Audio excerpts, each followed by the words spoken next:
चलिए स्टार्ट करते हैं अब हम अपनी अगली वीडियो, जिसमें कि पहला प्रश्न दिया हुआ है पीएच प्रदर्शित करता है। मतलब जो पीएच है वो हमको क्या बताता है। तो जो हमारा पीएच होता है वो हमें किसी भी सॉल्यूशन की एसिडिटी या उसकी बेसिसिटी बताता है। एसिड का मतलब अम्लता और बेसिक मतलब क्षारता बताता है क्या, पीएच, या फिर मैं बोलूँ पीएच वैल्यू। ठीक है, पीएच वैल्यू हमें किसी भी विलयन की अम्लता या क्षारता बताता है। और पीएच जो वैल्यू होती है वो होती है 0 से लेके 14 तक, जिसमें बीच में होता है 7। यहाँ पे नंबर लिखे होते हैं 1 2 3 4 5 6।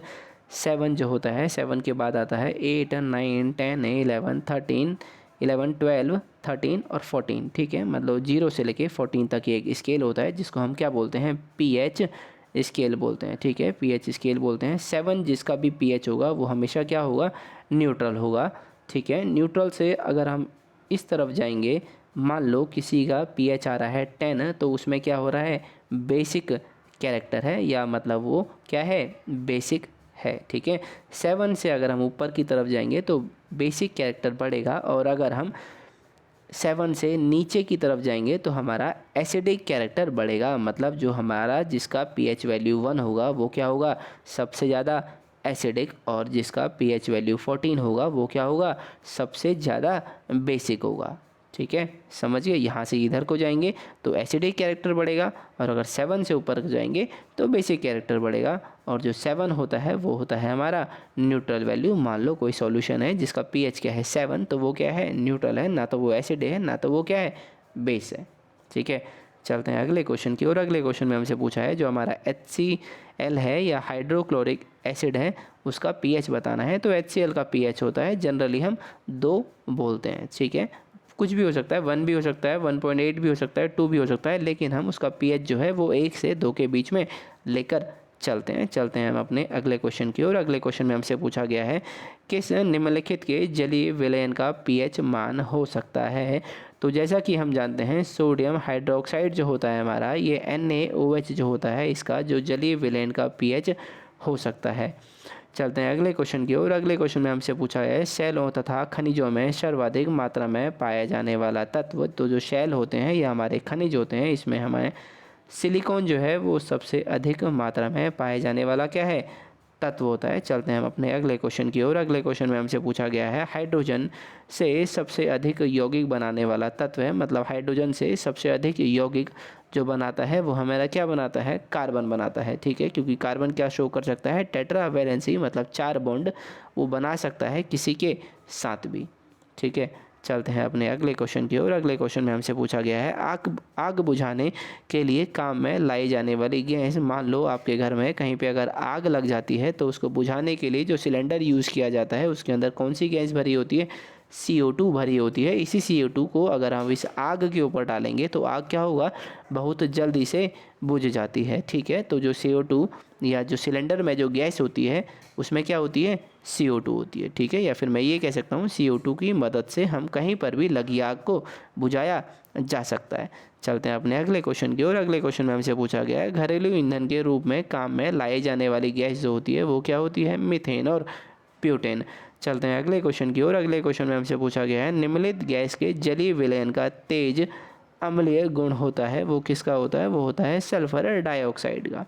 चलते हैं हम अपने अगले क्वेश्चन की ओर। अगले क्वेश्चन में हमसे पूछा गया है सिलिकॉन तत्व में पाया जाता है। मान लो जो हमारा सिलिकॉन होता है इसमें क्या पाया जाता है, सिलिकॉन पाया जाता है रेत में पाया जाता है। रेत में जो चमकने वाला सब्सटेंस होता है उसे हम क्या बोलते हैं, सिलिकॉन। जैसा कि आपने देखा होगा कभी भी अब रेत लाते हैं या समुद्र के किनारे जाते हैं, वहाँ पर जो रेत मिलती है, रेत जो चमकता है वो इसी सिलिकॉन की प्रेजेंस से चमकता है। चलते हैं अपने अगले क्वेश्चन की ओर। अगले क्वेश्चन में हमसे पूछा गया है बॉक्साइट से एल्यूमिनियम धातु का औद्योगिक उत्पाद निम्नलिखित प्रक्रिया से होता है। तो जब भी हम बॉक्साइट से एल्यूमिनियम धातु को निकालेंगे उसे हम क्या बोलते हैं, विद्युत अपघटन कहते हैं। चलते हैं अगले क्वेश्चन की ओर। अगले क्वेश्चन में हमसे पूछा गया है प्राकृतिक गैस में सर्वाधिक मात्रा में उपस्थित यौगिक हाइड्रोजन तथा निम्नलिखित से बना होता है। तो उसमें क्या होता है, कार्बन होता है। ठीक है, प्राकृतिक गैस मतलब नेचुरल गैस की यहाँ पे बात हो रही है। चलते हैं अपने अगले क्वेश्चन की ओर। अगले क्वेश्चन में हमसे पूछा गया है हाइड्रोक्लोरिक अम्ल हाइड्रोजन तथा डैश से बना होता है। तो हमारा जो हाइड्रोजन या हाइड्रोक्लोरिक एसिड है उसको हम डिनोट करते हैं HCl से, जो कि किससे बना होता है, हाइड्रोजन और क्लोरीन से बना होता है। ठीक है, तो हमारा वैसे ही इसी का आंसर क्या होगा, क्लोरीन होगा, क्योंकि ये हाइड्रोजन और क्लोरीन से बना होता है। HCl इसका फॉर्मूला होता है, H होता है हाइड्रोजन, Cl होता है क्लोरीन के लिए, तब हम इसको क्या बोलते हैं, हाइड्रोक्लोरिक एसिड। चलते हैं हम अपने अगले क्वेश्चन की ओर। अगले क्वेश्चन में हमसे पूछा गया है लौह अयस्क से लोहे का उत्पादन निम्नलिखित प्रक्रम से होता है। तो जो लौह अयस्क होता है, इससे अगर हमको लोहा निकालना है तो वो अपचयन की प्रक्रिया के द्वारा निकाला जाता है। चलते हैं हम अपने अगले क्वेश्चन की ओर। अगले क्वेश्चन में हमसे पूछा गया है एथिलीन तथा स्टीरीन का व्यापारिक उपयोगिता उसकी निम्नलिखित क्षमता के कारण है। तो वो क्षमता होती है उसकी बहुलकीकरण। चलते हैं अगले क्वेश्चन की ओर। अगले क्वेश्चन में हमसे पूछा गया है पानी में घुलने के पश्चात 7 से कम pH वाला यौगिक है। मान लो पानी में हम इस सब्सटेंस को घोल देंगे तो पानी का जो pH है वो 7 से कम हो जाएगा। तो वो हम इसमें से जो घोलेंगे पानी में उसका नाम होगा सिरका, जो कि क्या है, एसिड। अगर हम एसिड को पानी में मिलाते हैं तो जो पानी का pH पहले 7 था अब वो घट जाएगा, चाहे वो क्या हो जाएगा, 6 हो, 4 हो, 5 हो या 3 हो। ठीक है, मान लो कहने का मतलब है पानी क्या हो जाएगा, एसिडिक हो जाएगा। चलते हैं अगले क्वेश्चन की ओर। अगले क्वेश्चन में हमसे पूछा गया है जल के साथ स्वच्छ विलयन नहीं बनाने वाला यौगिक कौन होता है। तो वो होता है हमारा बेंजोइक एसिड। ये जल के साथ स्वच्छ विलयन नहीं बनाया है, और जो हमारा बेंजोइक एसिड है इसको हम किसी भी खाने को बहुत दिनों तक हेल्दी, या मैं बोलूँ उसको फर्मेंटेशन से बचाता है। कौन, बेंजोइक एसिड।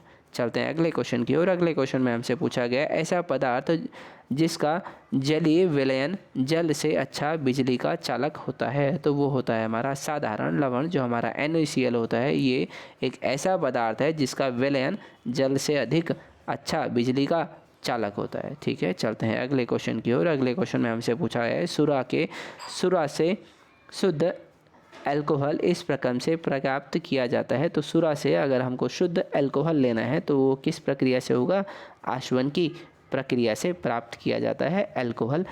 उच्च तापमान तथा दाब पर गर्म करने के लिए मोमीय ठोस में बदल जाने वाली गैस है वो होती है हमारी एथिलीन। एथिलीन जो होती है वो गैस क्या होती है, उच्च तापमान और दाब पर गर्म करने से मोमीय ठोस में बदल जाती है। चलते हैं हम अपने अगले क्वेश्चन की ओर, जो कि होगा इस वीडियो का आखिरी प्रश्न, जो कि इस प्रकार है सागर जल में सर्वाधिक मात्रा में पाए जाने वाला पदार्थ। मान लो जो आपका ओशियन वाटर है उसमें सबसे ज़्यादा आपको क्या मिलता है, नमक मिलता है। नमक को ही हम क्या बोलते हैं, लवण बोलते हैं, या फिर क्या बोलते हैं, सॉल्ट बोलते हैं, या फिर इसी को हम हिंदी में क्या बोलते हैं, या फिर केमिस्ट्री में बोलते हैं